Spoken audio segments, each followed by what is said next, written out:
Selamat pagi semua teman-teman. Pagi. Baik, rekan-rekan, pagi ini kita bahas tentang prosedur atau cara melakukan pengelasan pada sambungan sambungan high beam. Jadi teman-teman, beberapa kali saya perhatikan teman-teman saat kita melakukan pengelasan pada sambungan-sambungan beam, apalagi yang tebalnya sudah di atas dari 10. Ini teman-teman, saya lihat setelah mengelas bagian sebelah sudah tinggal langsung ngelas saja. Sebenarnya tidak seperti itu. Setiap kali ada sambungan itu kita las di bagian sisi sebelah. Setelah itu nanti balik, kita harus gojin buang yang bagian luar, ketemu pengelasan yang sebelah. Kenapa? Karena setiap material beam di bagian-bagian sambungan, kalau kita hanya bagian sebelah kita las, selesai kita tidak gojing, kita las lagi di tengah itu tidak kena, tidak nyambung. Apalagi kalau materialnya kotor. Jadi setiap pada bagian-bagian sambungannya teman-teman perhatikan, harus gojing. Itu yang pertama. Kemudian yang kedua, setiap material yang sambungan yang ada bevelannya besar, pastikan sambungan itu di mana kita elektroda yang kita gunakan tuh pas habis, kemudian kita sambung lagi, lanjut lagi. Pastikan misalnya 3 pas, 2 pas atau berapapun, pastikan sambungannya modelnya seperti ini ya. Jadi dia tidak rata begini. Sambung lagi dari sini, sambung lagi dari sini, tapi dia harus begini, masih begini ya. Taruh elektroda di sini terus kembali datang ambil sini, berarti sini tarik. Jadi tidak mudah terjadi saat patah atau lain-lain, itu tidak gampang. Kadang-kadang kita sambung posisi begini, kan gampang patah ini. Ini yang teman-teman perlu perhatikan. Jadi ada teknik-teknik tertentu yang teman-teman harus gunakan. Saya yakin tim dari TMS juga kadang-kadang mereka bagi ilmu yang tidak ada di modul ya. Jadi teman-teman, ini akhir-akhir ini juga sekarang kita sedang dituntut mengenai kualitas. Nanti hari Jumat kita akan duduk bareng, nanti kita akan bicara kenapa sih akhir-akhir ini banyak sekali kualitas pengelasan rusak.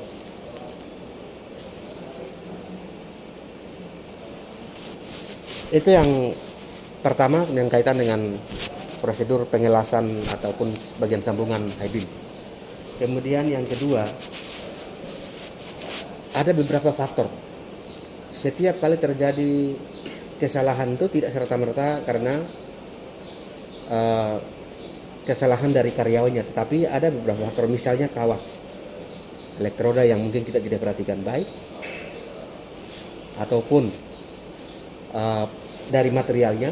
Kadang-kadang materialnya itu karatan, kita tidak perhatikan sehingga terjadi cacat tadi. Jadi teman-teman, namanya seorang welder mampu menganalisa bahkan juga menilai semua kemungkinan akan terjadi. Kemudian juga teman-teman, salah satu yang tidak kalah penting, faktor usia kita tuh sangat mempengaruhi. Jadi dulu saya sendiri juga sudah saya rasakan, dulu saya gunakan kaca yang agak terang, tapi sekarang mata saya sudah kalah. Jadi kaca itu ukurannya ada 10, 11, 12. Jadi teman-teman perhatikan juga. Kadang-kadang kaca hitam yang kita ambil itu ukuran yang seharusnya kita butuh berapa, kita harus nyambung. Jangan sampai kaca yang kita pakai dengan mata kita tidak sesuai. Itu bisa berpengaruh juga. Jadi teman-teman, kenapa kita harus perlu jaga kualitas? Karena di sini sudah tempat kita makan minum. Kalau kualitas kita semakin hancur atau tidak sesuai dengan yang dibutuhkan, maka lama-lama kita tidak dipercaya.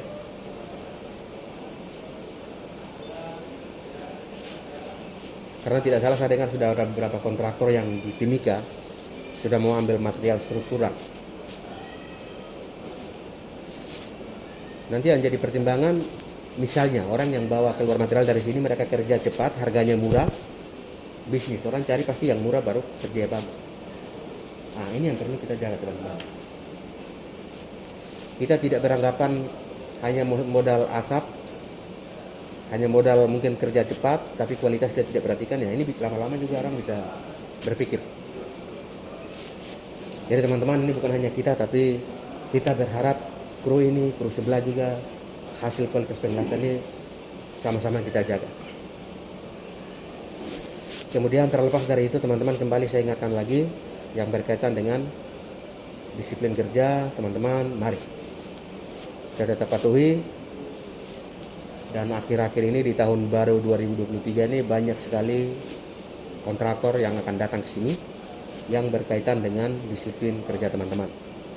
Jadi teman-teman jangan berpikir ini itu, tapi tetap pada prosedur, karena perusahaan mau itu cuma satu saja, karyawan ada di tempat kerja dan siap memberikan kontribusi, cuma itu saja.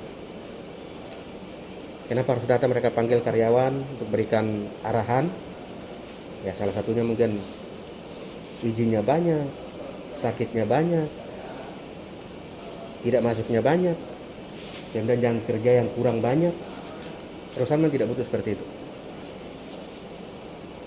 Jadi ini saya pikir teman-teman mengerti hal ini, karena saya lihat persis teman-teman saat pertama teman-teman baru masuk kerja, rajinnya minta ampun. Saat kita suruh sedikit teman-teman aktif respon, tapi begitu lama-lama mulai tunjuk aslinya. Kita kasih kerja ada yang alasan ini itu, padahal di PHI jelas siapapun wajib ikuti perintah kerja. Jadi teman-teman, saya pikir kita tidak keluar dari PHI. PHI jelas teman-teman siap memberikan kontribusi untuk perusahaan.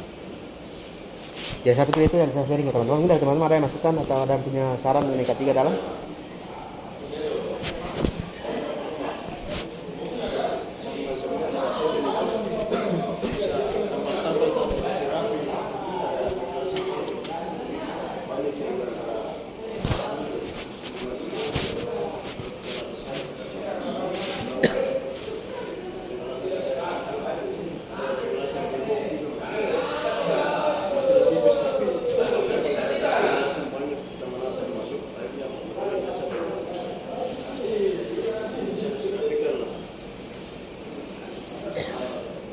Baik, terima kasih Pak Gobay.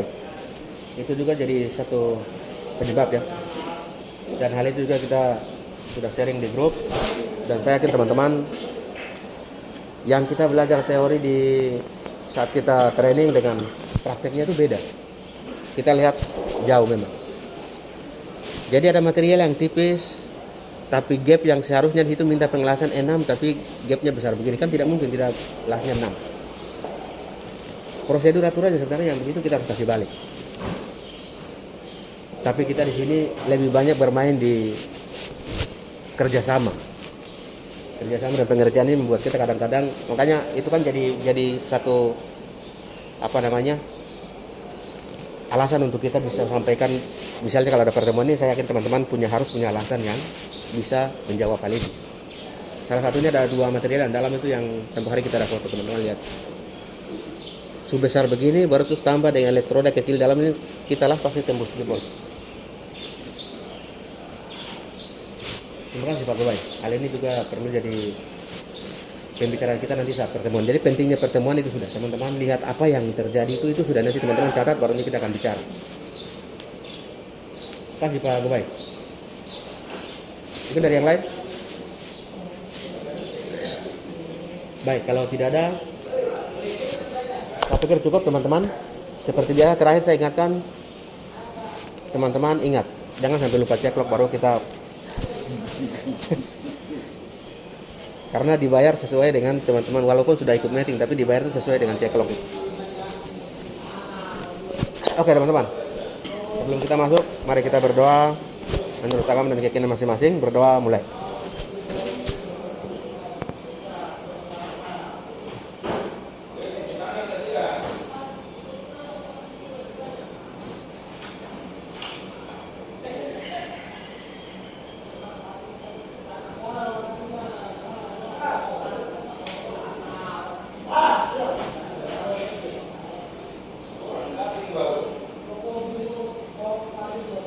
Berdoa selesai. Terima kasih atas perhatian dan selamat pagi semua.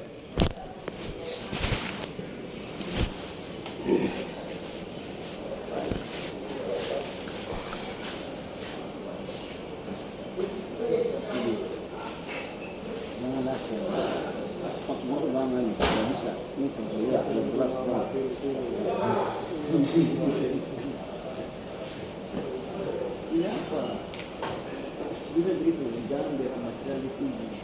Kita